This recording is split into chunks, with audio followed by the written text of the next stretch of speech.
नमस्कार दोस्तों, आज मैं आपके लिए बहुत ही इंपॉर्टेंट क्वेश्चन कराने वाला हूं। जितने भी बच्चे ग्रुप डी की तैयारी कर रहे हैं सभी रेगुलर हमारे वीडियोस को वॉच कीजिए। अगर आपको टाइमिंग नहीं पता है तो मैं आपको बता दूं, दोपहर के 12 बजे हमारा पहला वीडियो आता है, शाम को 5 बजे हमारा दूसरा वीडियो आता है और रात को 9 बजे हमारा तीसरा वीडियो आता है, जिससे कि आपकी तैयारी आपकी परफेक्ट समय से पहले हो जाए। चलिए स्टार्ट करते हैं। पहला सवाल है, ए बी तथा सी मिलकर 300 रुपये प्रतिदिन कमाते हैं। ए बी सी तीन व्यक्ति हैं, ए बी सी ये तीनों व्यक्ति मिल जाएंगे तो कितने रुपए कमाएंगे? 300 रुपये कमाएंगे एक दिन में। ए व सी मिलकर के 188 रुपये कमाते हैं। अगर हम केवल ए और सी की बात करें तो ये दोनों मिलकर के कितने कमाएंगे? 88। बी और सी की अगर हम बात करें, बी और सी की, तो ये दोनों मिलकर के 152 कमाएंगे। ठीक है, यहां तक बात समझ में आ गई। और अगर तीनों मिलेंगे तो ये 300 कमाएंगे। अब समझिए प्रश्न में क्या कहना चाह रहा है। देखो यहां पे प्रश्न को आप समझिएगा। हमारे पास दिया गया है ए बी सी तीनों मिलेंगे तो 300 कमाएंगे, जबकि ए और सी की बात करें तो दोनों 88 कमाएंगे, बी और सी की बात करें तो ये दोनों 152 कमाएंगे। ठीक है, बस इतना समझना है। अब यहां पे देखोगे एक ए है, एक बी है और 2 सी है, तो 2 सी लिखेंगे आप। ठीक है, एक ए है, एक बी है और 2 सी हैं। अब इनको सबको हमने जोड़ा तो यहां भी जोड़ो, इनको हमने जोड़ लिया, इनको भी जोड़ो। 88 और 152 को जोड़ेंगे तो ये हो जाएगा 340। क्लियर? यहां तक बात समझ में आ गई। जबकि हमारे पास ए बी सी तीनों मिलेंगे तो 300 कमाएंगे, और ए बी और 2 सी, यहां देखो एक सी था, यहां 2 सी हैं। बात समझ में आ गई ना? यहां 2 सी हैं। हमसे पूछा सी की प्रतिदिन की कमाई क्या होगी। 2 सी है यहां पे एक सी है, तो यहां 340 में से मैं 300 को माइनस कर दूंगा तो कितना बचेगा भैया? 40। तो ये 2 सी में से एक सी का ही तो बच गया 40, एक सी का ही तो बच गया। तो हमारे पास जो सी की कमाई है वो कितनी है? 40 रुपए है। सवाल खत्म हो गया। पहला ऑप्शन बिल्कुल सही जवाब है। अब देखते हैं अगला प्रश्न। अगला सवाल है, एक आयताकार मैदान 90 मीटर गुने 70 मीटर का है। एक आदमी इसकी 5 बार परिक्रमा करता है। इसके द्वारा चली गई कुल दूरी कितनी होगी? देखो एक आयताकार मैदान है, ये हमने मैदान बना लिया। 90 इंटू 70 का है ये। ठीक है, 90 इंटू 70। अब जब ये 90 है तो ये भी 90 होगा, और ये 70 है तो ये भी 70 होगा, बराबर होगा आमने सामने। एक आदमी इसकी 5 बार परिक्रमा करता है। देखो अगर वो एक बार परिक्रमा करेगा, एक बार परिक्रमा का मतलब है यहां से अगर उसने चलना शुरू किया तो ये चलेगा, ये चलेगा, ये चलेगा, यहां पे अपनी जगह पे आ जाएगा, एक परिक्रमा पूरी हो जाएगी। तो एक परिक्रमा में वो कितना चला? 90, 90 के बाद 70 तो 160 हो गया, फिर 90 फिर 70, 160 फिर से, यानी कि एक परिक्रमा में वो कितना चला? 320 मीटर चला। एक परिक्रमा में कितना? 320 मीटर चलेगा।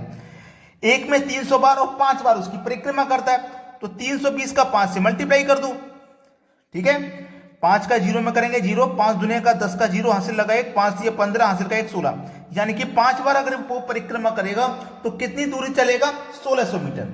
सी ऑप्शन आपके सवाल का बिल्कुल सही जवाब हो जाएगा। अब देखते हैं अगला सवाल।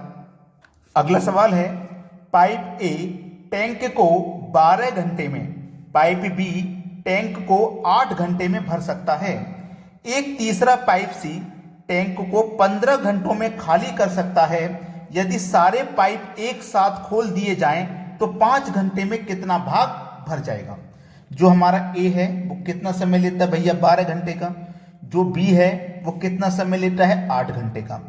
ठीक है, एक तीसरा पाइप सी टैंक को 15 घंटे में खाली कर रहा है। ए और बी पाइप को भरने वाले हैं तो इसको प्लस ले लो। जो सी पाइप है ना, ये टैंक को खाली करने वाला है, ये 15 घंटों में खाली कर रहा है, खाली करने वाला है तो नेगेटिव ले लो।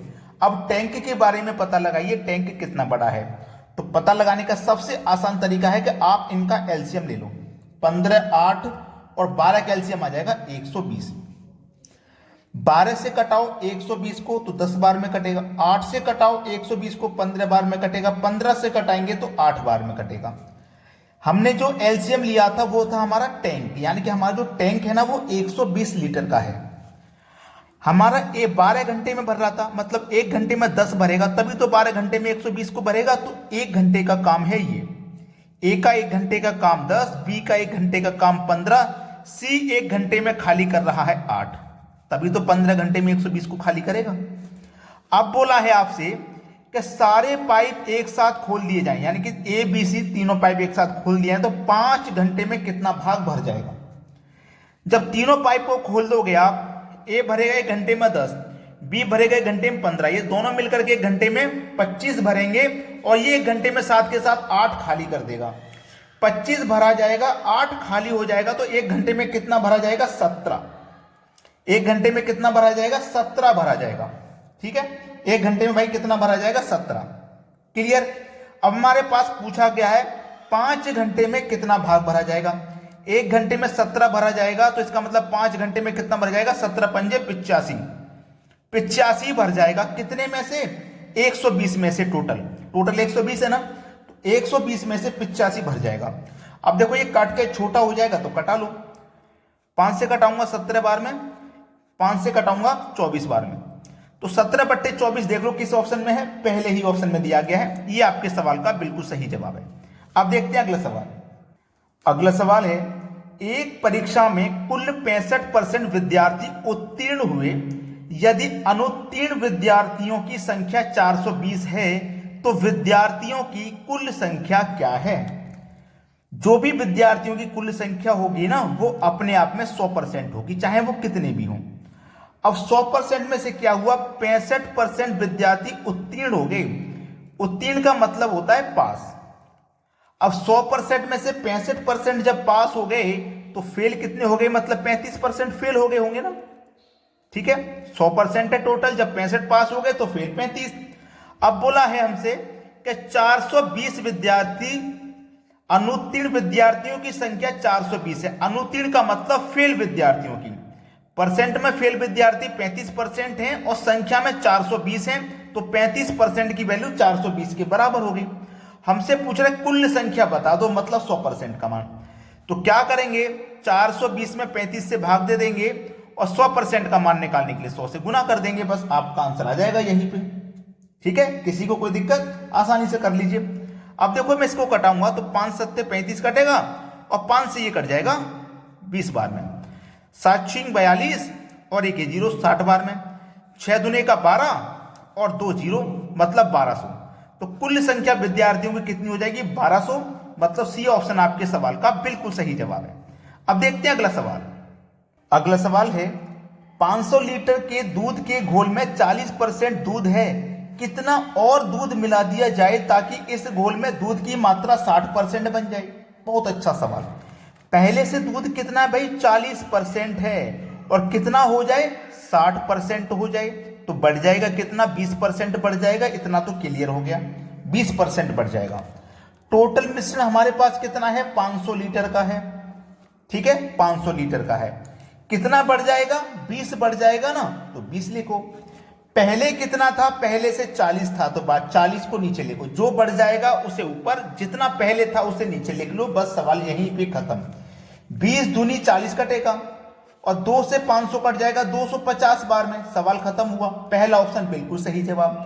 तो हमसे बोला कितना और दूध मिला दिया जाए? 250 लीटर दूध और मिला दिया जाए। पहला ऑप्शन बिल्कुल सही।